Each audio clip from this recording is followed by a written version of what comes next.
Hey guys, it's Hink here. So today I want to discuss the top 5 things that I think you need to try before considering any type of enlargement. Now guys, enlargement absolutely is possible, and I do think it can be done safely, but guys, the risk is not zero, and so you need to be very aware of that risk. And there's actually a very high likelihood that you might not need to do any kind of enlargement if you follow these basically 5 tips that I'm giving for you today. And so I would just ask that whether or not you're in the midst of it or whether you're considering it, just please consider this first before you go any further with any kind of enlargement technique. So what is going to be number 1? You guys have heard me say it over and over and over again. It's going to be weight loss, guys. On average, you can gain about a half an inch to an inch for every 25 to 50 pounds lost of weight, okay? I have several different videos about weight loss. But guys, this does a couple of things. So number 1, proportionally, your D is going to stay the same size, but the rest of your body is going to shrink. So guys, I've used this video before, but just look at proportionally the size of this guy's like head, for example.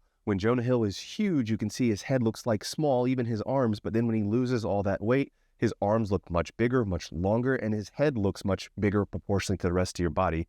So just transfer that over to your D. Now, guys, there are actually a lot of before and after pictures of guys' Ds like on the internet that have had significant weight loss. And the difference is remarkable. Even if you go on getting bigger, it's like maybe within the top 4 top posts all time, you will see a guy that gained like an inch in maybe like 3 months, and most of that is because he got really lean and essentially lost all of his fat pad. I think you would feel better about yourself. You're going to feel better in general as well. Now guys, yes, I'm talking about guys that are overweight or obese. I'm not talking about guys that are skinny or guys that, probably has less than, I don't know, maybe like 15% body fat. But even if you are like not sub 10% body fat and you kind of have some dysmorphia, you might want to try getting peeled if you can do it in a safe manner, okay? The point is that your D will proportionally look bigger. You will have more visible exposed D, and you'll feel better about yourself and be more confident about yourself. Typically, when you lose weight, things like your heart doesn't have to work as hard, so you can have things like improved erection quality. You can have just this entire litany of positive effects.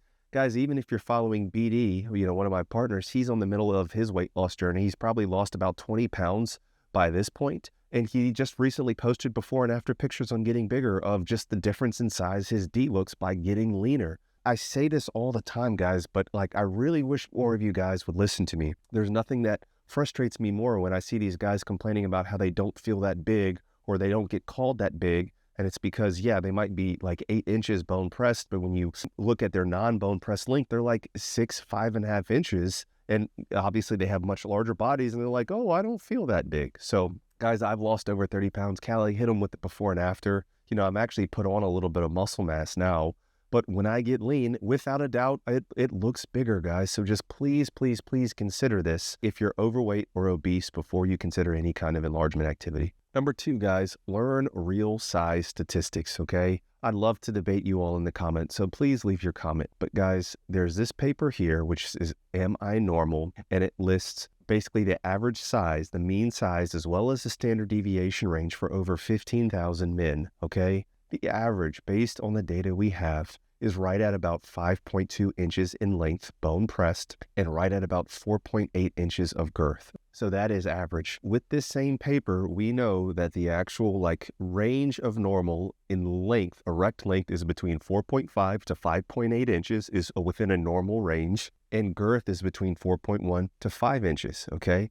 So if you are over any of those ranges, then you are bigger than average. You're bigger than an average normal distribution, and you should consider yourself big. And so, yes, I'm saying if you are 5.9 inches, then you are by definition big, according to statistics and according to the data that we have, okay? I don't care how many Ds you claim you saw in the locker room. I don't care how many anecdotal stories that you have. I don't care how many girls said that they've seen a lot of Ds and their average D is about 7 inches. It's not, that's anecdotal, that's not measured, okay? These are measured medical papers that are published, guys. So please get that into your head. And so if you are insecure about your D and you're 6 inches and you're greater than 1 standard deviation above normal, maybe you might feel better about yourself and you don't feel like you have the need to get bigger. And guys, along with this, you should watch my video on basically size and satisfaction when it comes to intercourse. But women uniformly do not want these massive hogs. Yes, there are outliers, but if you actually ask a woman what her ideal size is, whether it be using a 3D model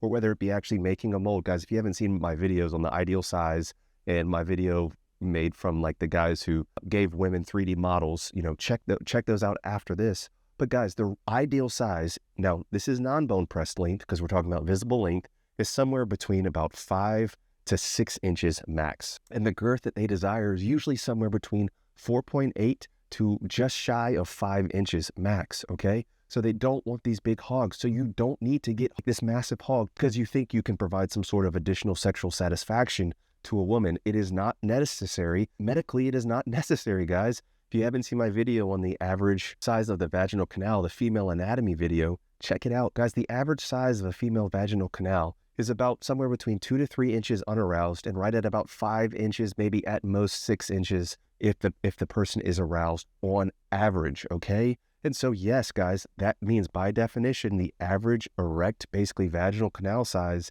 is smaller than the average erect penis, guys. So please just have a good understanding about what is actual real statistics and what do women actually want. So number 3 would actually be psychiatric counseling. Guys, a lot of, I will say us because I'm one of those. I had severe penile dysmorphophobia, small penile dysmorphia, basically small penis syndrome, all of these syndromes where you get really insecure and perseverate, meaning you just like think and can't stop thinking about the size of your D. This would affect me to the point where it would affect the girls that I would date. It would affect my ability on like if I would go to a public urinal and there were no like private stalls, I would basically just wait until a stall opened up rather than the chance of somebody seeing my D. Like real things that affected my life. There's a high likelihood that if I had actually sought counseling and actually got some help, that I wouldn't be doing this at all. I think there's a lot of merit to that, guys. And part of that is kind of understanding size statistics. Part of that is understanding what women really want.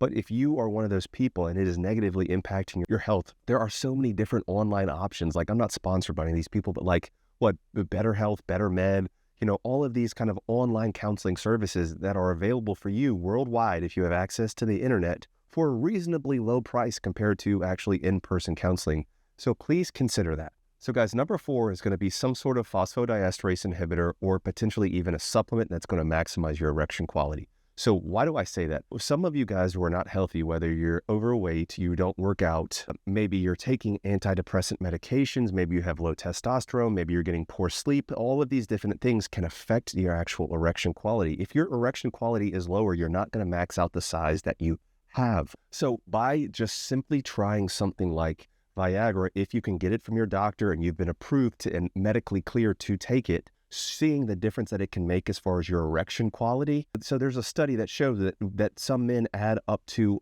0.8 centimeters in length by trying something like Viagra, okay? That is a significant increase in length just by boosting your erection quality. Who knows, potentially even more. If you're like, man, I don't feel like I have a small D, or maybe you have poor erection quality and you're measuring your D and it's only at 5 inches, and then you try Cialis and maybe you go up to 5.75 inches, then hey, maybe I just need to work on my erection quality, get in better shape, maybe maximize my testosterone levels. And then you might not need any of this because that extra half an inch that you want, you can get from just improving your erection quality. So please consider trying that first after you talk to your doctor. All right, guys, the last thing that I would recommend is maybe a bit controversial because technically it is kind of PE-ish, but that is actually pumping alone. Now, the reason for that is a couple of fold. Basically, if you do light pumping, okay, you're pumping to a relatively low pressure, somewhere between the 4 to 7 inches of mercury range. Number 1, that can improve your erection quality. But number 2, even if you're doing sets of maybe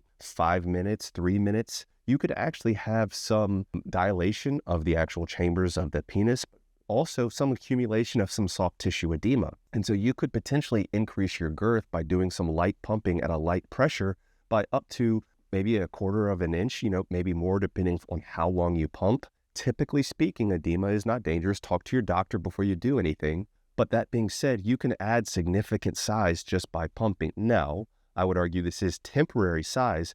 But guys, if you're with a girl, you're going to see a girl and you pump up and you use that added size and it hangs around, who cares if it goes back to normal? I mean, yeah, you might get in the cycle of like pumping up every time, but you can see what added size you can get just from using some light pumping. Light pumping is the key. I'm not talking about a full pumping regimen, guys. You've probably seen my pumping playlist before. You can do that guys, pumping, especially at low pressures, is extremely safe, okay? It's not foolproof, but it is extremely safe overall. Also, guys, your glands can expand and actually swell a little bit as well with pumping, so you can actually get additional length just by additional size of the glands swelling. So you can add the additional size just from light pumping at a very, very low risk without having to do the pulling, the tugging, the extenders, the hanging with any of that stuff. And I would argue you should probably try that first, even if not just from an erection quality benefit. But once again, that does kind of blur the line of like getting into actual like penile enlargement. Though if you actually look at the data on most of the data on vacuum erection devices, it is not for enlargement purposes. It is just for maximizing blood flow, oftentimes helping to recover after things like prostatectomy. But guys, there you have it. Those are my top 5 tips. Guys, I do offer a course based on real science. That is how I basically added my additional size, okay, over 1.5 inches in length. That's what I did. I share my techniques if you're interested. The link is in the description below as well. So I appreciate you guys being here. Remember, guys, be the best version of yourself. There's nothing wrong with self-improvement, but you are enough just as you are. All right, guys, there's just so much more to life than the size of your D. All right, guys, I appreciate you guys. I love you guys. Until the next, peace of love. Dr. Hink got the plug on the health, yeah. Got you thinking about your wealth, yeah. In his office, no stealth, yeah. Pinnacle of that below the belt, yeah. Checks and balance, he's managing. Working miracles, no damage. Got you covered, no panicking. Steady calm. In the clinic, no vanishing. Yeah, with Doc Hink, it's the way back.